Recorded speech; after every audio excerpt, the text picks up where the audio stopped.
নমস্কার বন্ধুরা। রেশন নিয়ে বড় ঘোষণা করলেন খাদ্যমন্ত্রী। তিনি পরিষ্কারভাবে জানিয়ে দিলেন, দু চাকার গাড়ি এমনকি ফ্রিজ থাকলে যে রেশন বন্ধ হয়ে যাবে তা সম্পূর্ণ গুজব।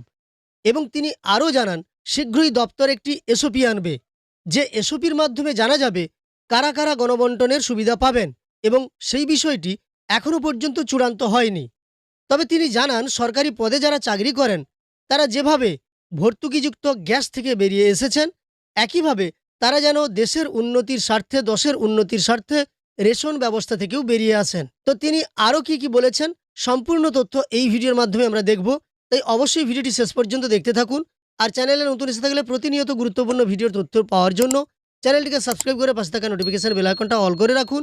ফেসবুক থেকে দেখে থাকলে অবশ্যই পেজটিকে ফলো করে রাখুন।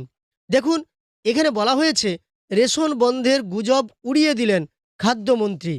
নয়া বিধি। এখানে বলা হয়েছে, দু চাকার গাড়ি এমনকি ফ্রিজ থাকলে বন্ধ হয়ে যাবে রেশন।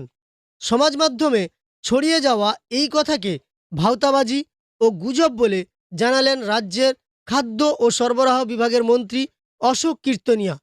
একেবারে আচমকা তিনি জঙ্গলমহলের পুরুলিয়ায় সারপ্রাইজ ভিজিটে এসে শনিবার জানান, কারা গণবন্টনের সুবিধা পাবেন সে বিষয়টি এখনও চূড়ান্ত হয়নি। খুব শীঘ্রই দপ্তর একটি এসওপি বার করবে। যেসব কথা বলা হচ্ছে তা ভাওতাবাজি, গুজব, সেই সঙ্গে সরকারকে বদনাম করার চেষ্টা। তবে যারা সরকারি পদে চাকরি করেন তাদের প্রতি খাদ্যমন্ত্রীর আহ্বান, যেমনভাবে অবস্থাপন্ন মানুষজন গ্যাসের ভর্তুকি থেকে বেরিয়ে গিয়েছেন, তেমনি সরকারি চাকরি যারা করেন এমন মানুষ দেশ, রাজ্য ও উন্নয়নের স্বার্থে রেশন ব্যবস্থা থেকে বেরিয়ে আসতে হবে। অর্থাৎ যারা সরকারি পদে নিযুক্ত আছেন বা সরকারি চাকুরি করেন, বেতনভুক্ত, তাদেরকেই রেশন ব্যবস্থা থেকে বেরিয়ে আসার জন্য তিনি জানান। এদিন আচমকা পরিদর্শনে পুরুলিয়া শহরে পুরুলিয়া ১ নম্বর ব্লকের জন্য খাদ্য পরিবেশক পিডি ঝুনঝুনওয়ালা এমআর ডিস্ট্রিবিউটরের কাছে গিয়ে রেশনের চাল নিয়ে অসন্তোষ প্রকাশ করেন। সেই চালের নমুনা সংগ্রহ করে তা পরীক্ষা বা কোয়ালিটি টেস্টের জন্য পাঠান। যতদিন না রিপোর্ট আসবে ওই চাল সরবরাহ না করার নির্দেশ দিয়েছেন খাদ্যমন্ত্রী। বিগত সরকারের আমলে ধানের প্রক্রিয়াকরণে যারা অ্যাকাউন্ট ভাড়া দিয়েছিলেন তারাও আইনের আওতায় আসবেন বলে এদিন সাফ জানিয়ে দেন তিনি। ইতিমধ্যে উত্তর ২৪ পরগনা ও বর্ধমানের খাদ্য পরিস্থিতি ঘুরে দেখার পর শুক্রবার রাতে তিনি পুরুলিয়া আসেন। আজ রবিবার, অর্থাৎ এই সংবাদটি আজই প্রকাশিত হয়েছে। আজ রবিবার তার সারপ্রাইজ ভিজিট হয়েছে বীরভূমে। শুধু পরিবেশক বা রেশন ডিলারের কাছে গিয়ে রেশনের চাল, গমের গুণগত মান নয়, কুড়ুমি ও আদিবাসী অধ্যুষিত গ্রামগুলিতে একেবারে ঘরে ঘরে গিয়ে চাল এবং গমের নমুনা দেখেন। তারাই খাদ্যমন্ত্রীকে জানান, চাল ও গমের মান ভীষণই ভালো।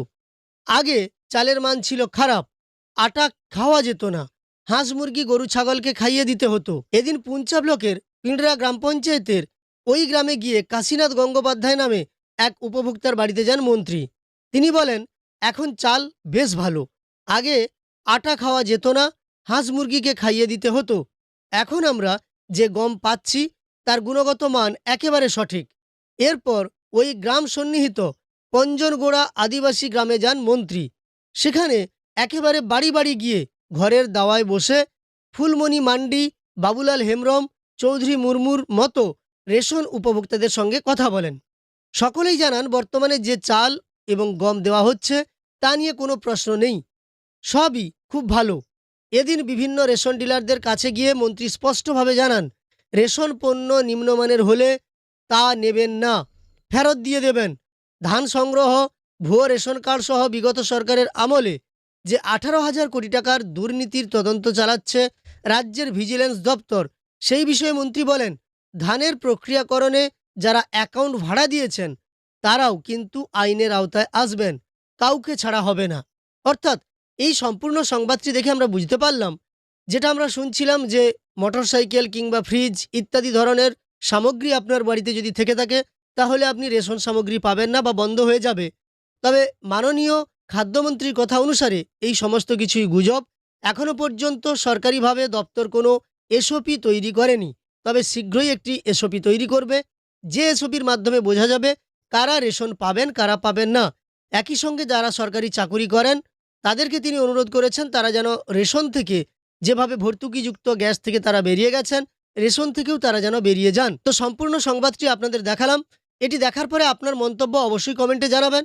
আর ভিডিওটি ভালো লাগলে একটি লাইক করার সঙ্গে সঙ্গে চ্যানেলটিকে সাবস্ক্রাইব করে পাশে থাকা নোটিফিকেশন বেল আইকনটা অল করে রাখবেন। ফেসবুক থেকে দেখে থাকলে অবশ্যই পেজটিকে ফলো করে রাখবেন।